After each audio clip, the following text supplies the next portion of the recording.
인생의 풍랑에서 주님의 음성을 들으십시오라는 제목을 갖고 함께 은혜를 나누고자 합니다. 지난 토요일 태풍 링링이 지나갔습니다. 하늘길과 바닷길이 막혔습니다. 항공기 수백 편이 결항되거나 지연되었고 모든 배들은 항구에 정박했습니다. 몇몇 분의 안타까운 죽음과 부상의 소식이 들렸습니다. 500년 된 회화나무가 강풍을 견디지 못해서 부러지기도 하였고 몇 교회의 첨탑도 뜯겨 나갔습니다. 우리가 사는 성남도 마찬가지였지요.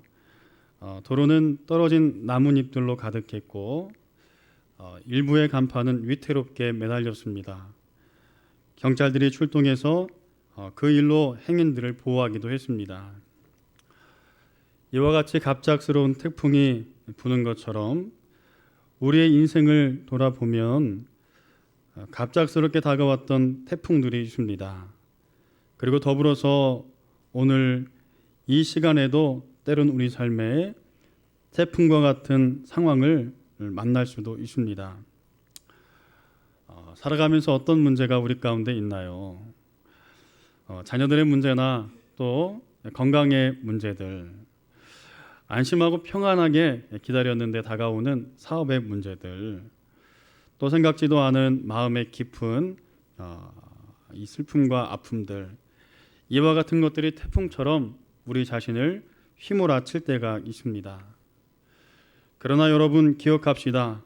주님께서는 이러한 우리의 모든 상황을 미리 아시고 이와 같이 말씀하셨습니다. 요한복음 16장 33절에 보면 세상에서는 너희가 환난을 당하나 담대하라.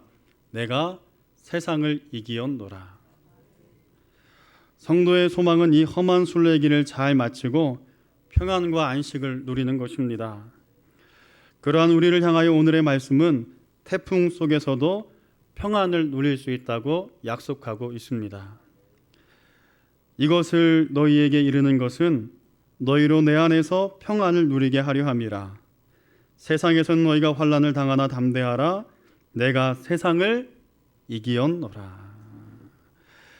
여기 주님의 약속은 환난에도 불구하고 누릴 수 있는 평안, 곧 풍랑 속에서의 평안을 말씀하고 있습니다.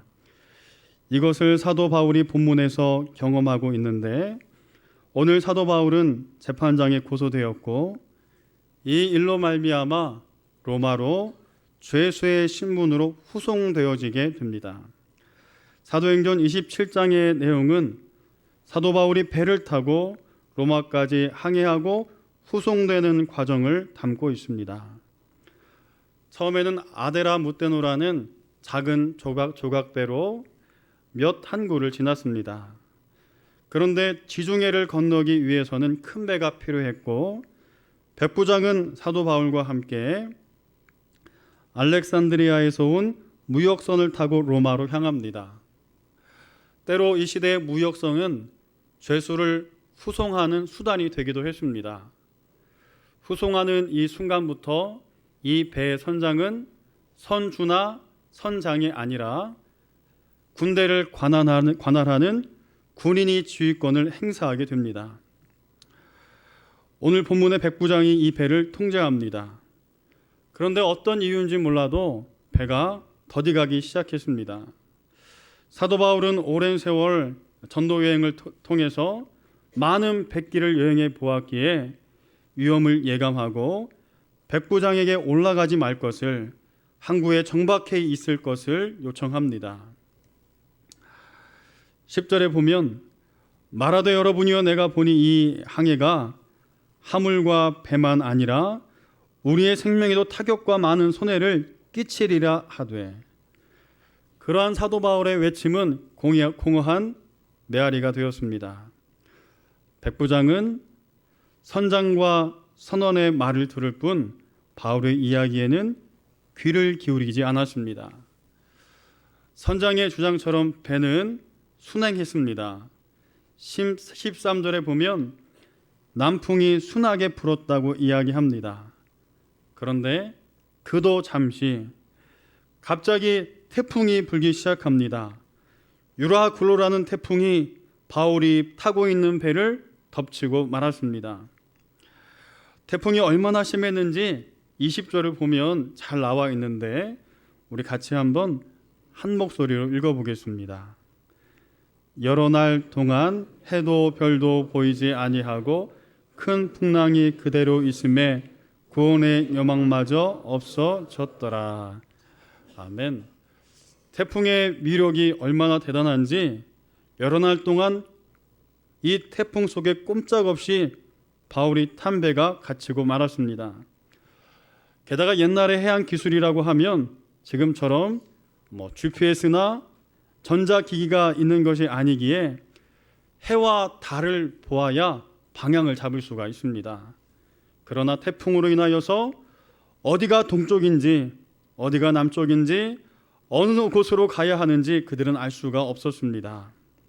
그런데 이와 같이 위급하고 절망적인 상황 속에서 사도 바울에게 하나님께서는 나타나셨고 그로 하여금 126명의 승객들을 안심시키고 그들을 데리고 배를 안전하게 정박하도록 그 삶을 인도하신다는 내용들이 바로 오늘 본문의 내용입니다. 다급한 태풍 속에서 사도 바울은 어떻게 안전하고 그리고 평안을 누릴 수 있었을까? 그 이야기를 오늘 본문을 통해서 우리 함께 나누고자 합니다. 특별히 지난 한 주간 올 한 해를 보내면서 생각지도 못한 큰 태풍을 만난 우리 성도들이 계시다면 오늘 본문의 말씀을 통해서 주님 주시는 참된 평안을 소유하는 귀한 시간 되시기를 주의 이름으로 축원합니다. 바울이 평안을 누릴 수 있었던 것은 첫 번째, 주님의 음성을 들었기 때문입니다. 우리 한번 23절을 읽겠습니다. 내가 속한 바 곧 내가 섬기는 하나님의 사자가 어젯밤에 내 곁에 서서 말하되. 아멘.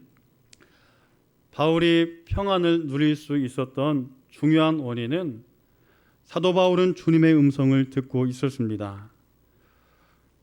바울은 하늘과 땅을 지으신 그리고 바다와 파도를 다스리시는 하나님의 음성에 귀를 기울일 수 있었습니다. 이 풍랑 속에서도 바울이 끝까지 붙들고 있었던 것은 하나님과의 개인적인 소통이었습니다. 이 소통을 통해서 하나님께서 자기와 함께 행선하는 자들을 버리시지 않는다는 음성을 들었고 바울에게는 더 이상 이 태풍은 절망의 이유가 될 수 없었습니다. 실제 이런 일이 있었습니다. 2010년 8월 5일 칠레 수도인 산티아고에서 있었던 일입니다. 큰 광음과 함께 광산이 내려앉았습니다. 이 사고로 지하 700m의 광부 33명이 매몰되고 말았습니다. 시간이 흐르면서 많은 언론들은 이들이 사망했을 것이라고 추정했습니다. 그러나 일부는 포기하지 않고 지상에서부터 작은 구멍을 지하 깊숙이 뚫기 시작했습니다. 17일이 지났습니다. 지하에 갇혔던 그들이 절망하고 낙심하고 있었던 그때에 드릴로 뚫은 구멍을 통해서 쪽지 하나가 올라왔습니다. 한번 사진 볼까요? 쪽지에는 이렇게 써 있습니다. 33명 모두 잘 있어요. 그들은 무너진 갱도 안에서 밖과 수신할 작은 구멍 하나에 의지하여서 17일을 넘어서 무려 69일을 버텨냅니다. 그리고 감사하게도 구멍은 점점 넓어져서 이들을 무사히 구조할 수 있었습니다. 여러분, 그들이 지하 갱도에서 69일을 버텨낼 수 있었던 그것은요, 지상과의 소통이었습니다. 작은 구멍을 통해서 가족의 소식을 듣고 희망을 발견하고 그리고 내일에 대하여서 가능성을 가졌기 때문에 그들은 그 갱도 안에서 절망하거나 낙심하지 않을 수 있었던 겁니다. 어찌 보면 이 이야기는 우리에게 큰 도전을 줍니다. 사랑하는 성도 여러분, 태풍을 만나더라도 이것을 이길 수 있는 비결이 어디 있습니까? 오늘 그 비결은 하나님의 음성을 듣는 것임을 우리 모두가 알기를 소망합니다.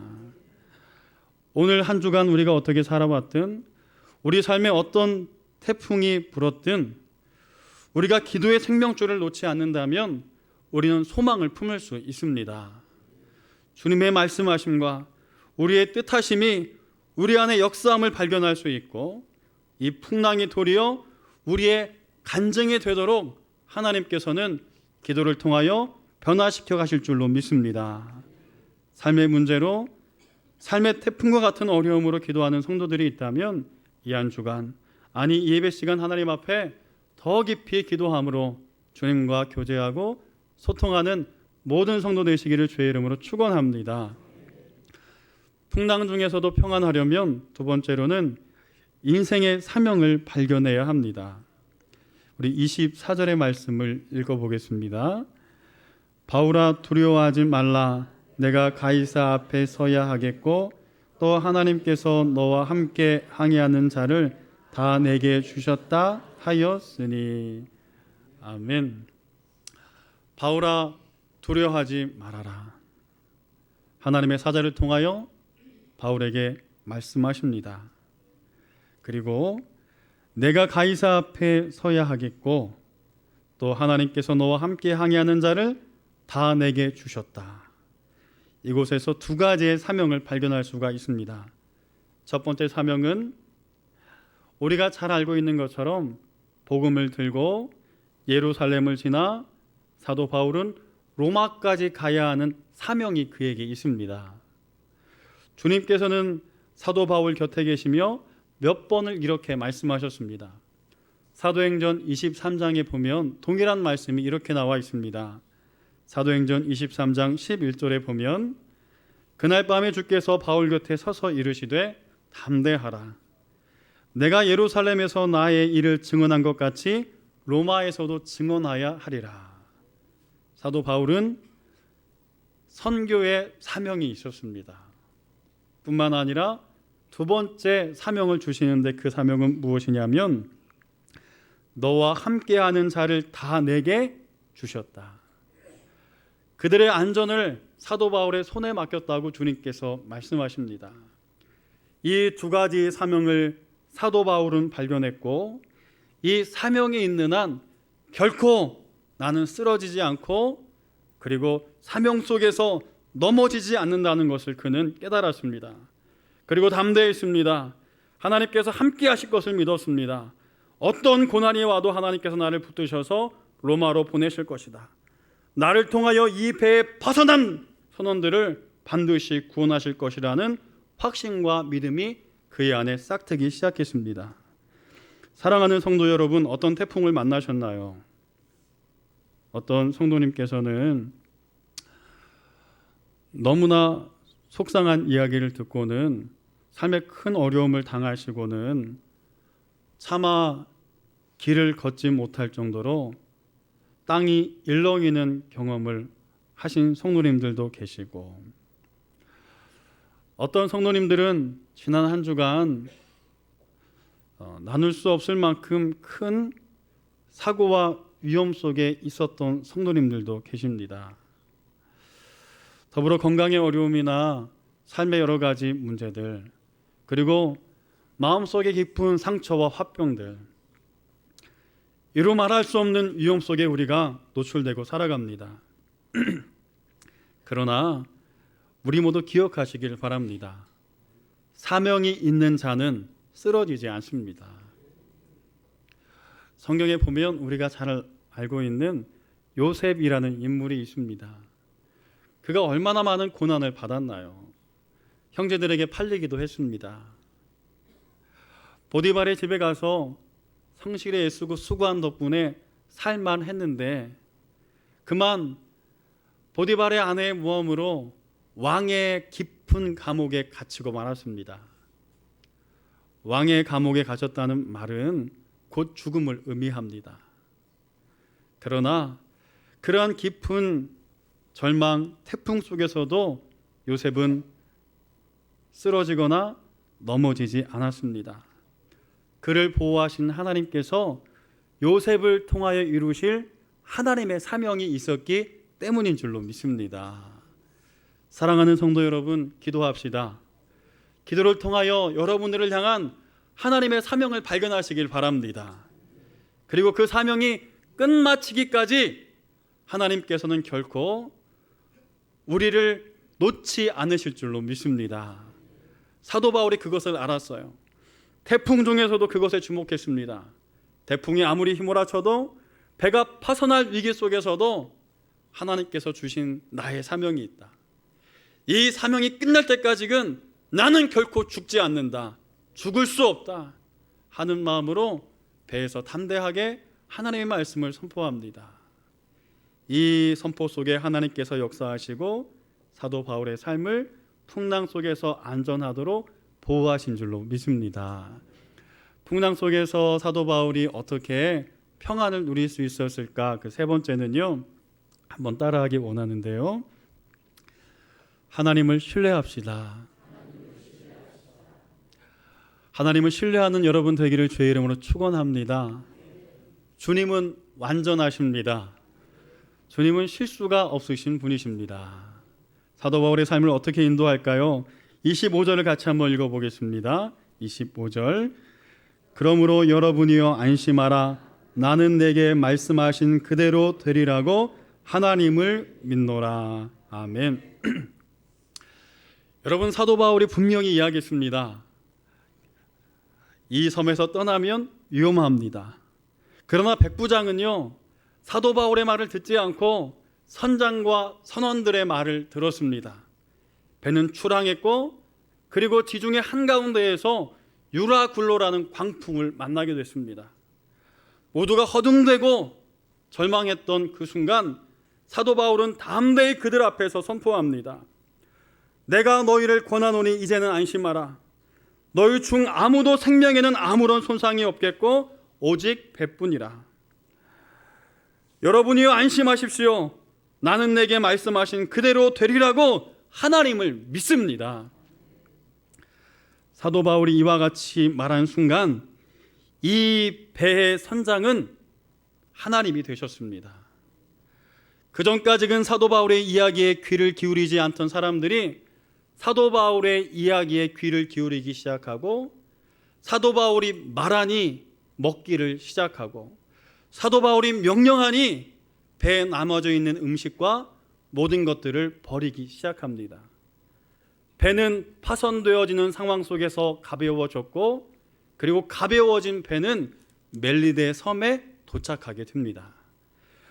44절의 말씀을 우리 같이 읽으면서 하나님의 인도하심을 좀 보도록 하겠습니다. 44절입니다. 시작.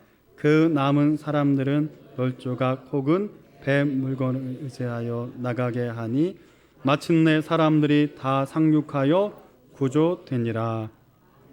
아멘. 26절에 보면 사도 바울을 통하여서 한 섬에 걸리리라 라는 선포가 있고, 그리고 나서 파선이 되어져 가는 이 배는 한 섬에 걸리게 되는데 그 섬이 바로 멜리데라는 섬입니다. 우리 사진을 좀 함께 보도록 하겠습니다.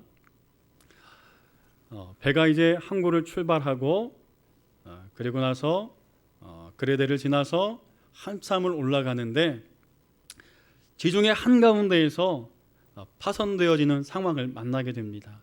태풍을 만났지요.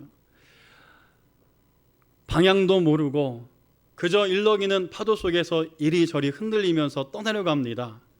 그런데 사도 바울이 나는 믿노라 선포하고 한 섬에 걸리리라 확신했던 그 순간 이 배는요 어디에 걸리냐면 멜리데라는 섬에 걸립니다.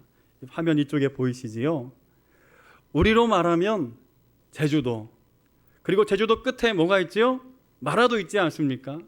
옛날에 선전에 보면 뭐 짜장면 시키신 분 하는 CF가 있었는데요. 그 마라도쯤에 해당되는 멜리데 섬의 이 몰타라는 지역에 사도 바울의 배가 걸리게 돼요.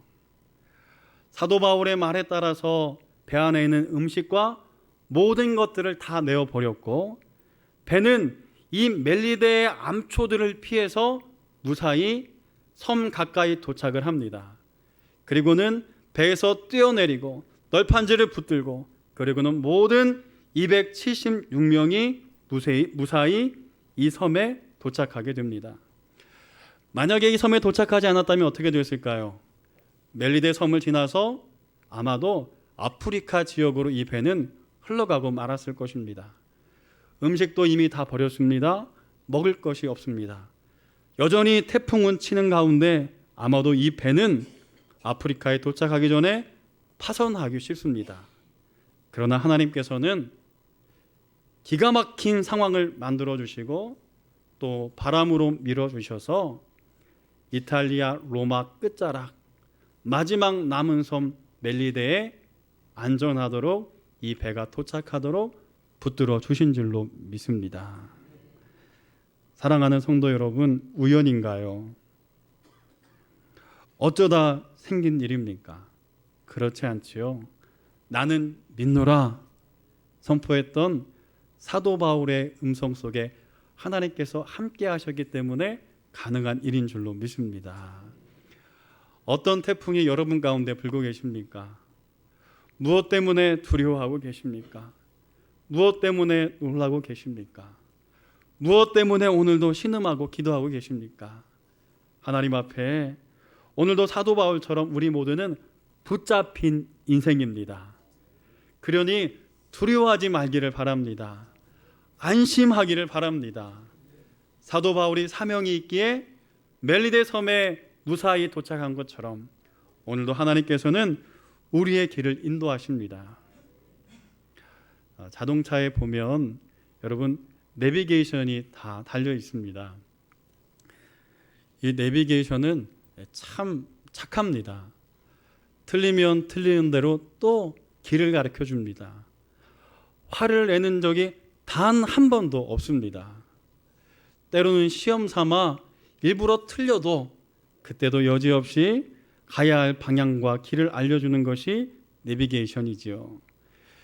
이 내비게이션이 방향을 탐지하기 위해서는요, 인공위성 4개와 연결이 됩니다. 인공위성 4개와 내비게이션 GPS가 기주국을 통해서 바로 연결됐을 때에 내가 어디 있는지 그리고 어디로 가야 하는지를 비로소 안내할 수 있습니다. 그런데 사랑하는 성도 여러분, 우리 하나님은요, 이 내비게이션보다 하늘에 떠 있는 4개의 인공위성보다 신묘막측하신 분이신 줄로 믿습니다. 그 하나님께서 우리의 길을 인도하십니다. 사도 바울의 사명의 길을 주장하셨듯 오늘 우리를 붙들고 계십니다. 그러니 오늘 주의 품에 거하는 우리 모두가 되기를 소망합니다. 시편 23편에 보면 다윗은 이와 같은 고백을 하지요. 여호와는 나의 목자시니 내가 부족함이 없으리로다. 그가 나를 푸른 풀밭에 누이시며 쉴만한 물가로 인도하시는도다. 내 영혼을 소생시키시고 자기 이름을 위하여 의의 길로 인도하시는도다. 내가 사망의 음침한 골짜기로 지날지라도 해를 두려워하지 않을 것은 주께서 나와 함께 하심이라. 주의 지팡이와 막대기가 나를 안위하시나이다. 아멘. 그 인도하심이 사도 바울과 함께 했습니다. 44절에 보면 그 남은 사람은 널 조각을 혹은 배 물건을 의지하여 나가게 하니 그 다음에 중요한 한 단어가 있는데요. 마침내 사람들이 다 상륙하여 구조되었다고 말씀합니다. 여러분이 마침내 어디서 많이 들어본 것 아닙니까? 어디서 들어보았나요? 아브라함의 인생에서 들어보지 않았습니까? 아브라함이 메소포타미아 고향을 떠나서 하란에 머물렀습니다.